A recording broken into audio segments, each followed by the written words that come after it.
আমার সেই গল্পটা এখনো শেষ হয়নি। শোনো, পাহাড়টা আগেই বলেছি ভালোবেসেছিল মেঘকে, আর মেঘ কিভাবে শুকনো খটখটে পাহাড়টাকে বানিয়ে তুলেছিল ২৬ বছরের ছোকরা, সে তো আগেই শুনেছ। সেদিন ছিল পাহাড়টার জন্মদিন।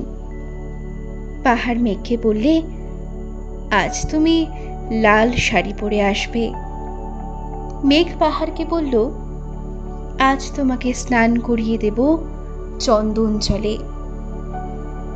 ভালোবাসলে নারীরা হয়ে যায় নরম নদী, পুরুষেরা জ্বলন্ত কাঠ।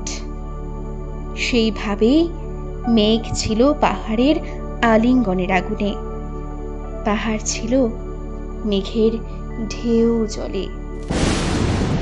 হঠাৎ আকাশ জুড়ে বেজে উঠল ঝড়ের জগঝম্প।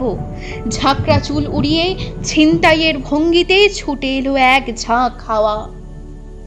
মেঘের আঁচড়ে তার মেরে বললে, ওর ছুরি, তোর বিয়ে। এখনো শেষ হয়নি গল্পটা।